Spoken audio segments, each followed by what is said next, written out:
So the next mission we're working on now is Roids. Roids, one thing to note about Roids is that the mission itself does not have an acceleration gate. So when you warp to it, you're going to warp very close to zero on the beacon, which is going to decloak you. What I'm going to do instead is the same mentality, warp to it, but instead of warping to it, I'm going to stop and warp to it manually at 20. I haven't tested this to see if this will decloak me, but we're about to find out. You also want to do that method too, because if you land at 0 on the beacon, whoever's warping to the beacon as well will warp to the 0 range as well. That just puts you closer and easier to catch.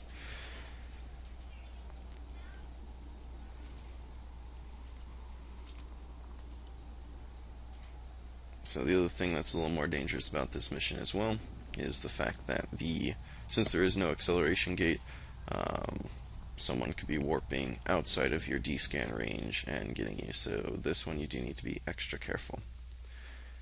And so we were testing, and it looks like that beacon does still kill your cloak. So in the future, what I'd probably do is warp to the beacon at 30, because the beacon has a 30-kilometer range. So this beacon here is what you're concerned with. And no, sorry, this beacon, the actual mission beacon, is what you're concerned about. That will dictate the 30-kilometer range. It will always stay at 0 until you pull range from it. So I'm just going to burn as far away from it as I can. At this point, there's no reason, or I'm not going to be able to cloak again, because I'm being locked. But at this point, since I'm outside the 30-kilometer bubble, I would normally be able to cloak. So another note for future reference: if you warp to Roids, warp to it outside of 30. So 30 kilometers is a general warp range. So 30 might be fine. You can burn distance and recloak back up. So the targets for these missions, you don't need to worry about the NPCs on this side. It's only the 4 industrials on this side. So this one, and there should be 2 more. This one and this one.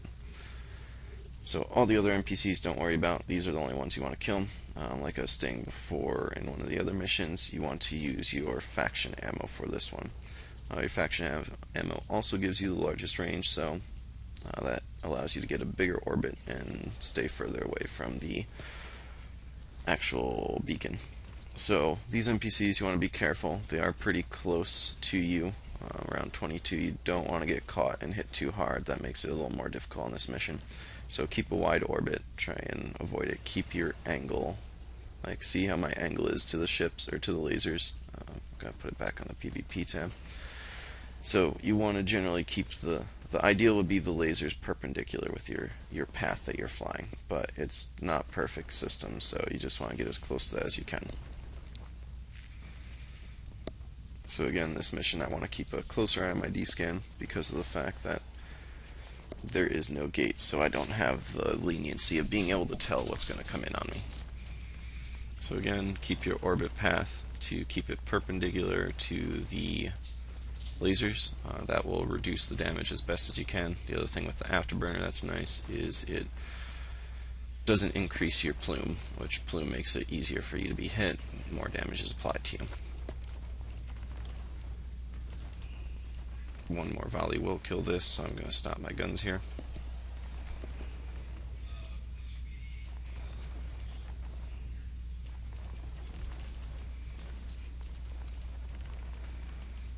Again, keep your eye on D-scan. Want to make sure nothing is coming in on you. That's the other thing that helps for this setup, is if you lock the targets that you need, switch to your PvP tab. Again, it makes it much easier to pay attention for if something comes in on you. So my D-scan range is set pretty low here. Probably not as useful. Maybe 5 AU would be decent. But then again, I still see something on there, so it's kind of tough to pick the right D-scan that you want.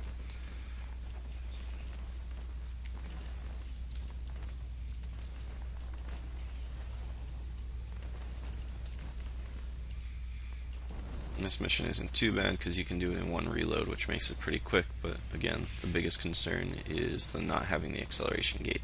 So you have to be on top of your game. You can't really mess up. So one NPC left. I previously finished Dead Men No Tell. One cool feature of your missions in your right-click options. When you right-click, so Dead Men Tell No Tale started as the first mission here. Once I completed it, got this message. This option then moves to the bottom. So then the next one I didn't complete was Roids.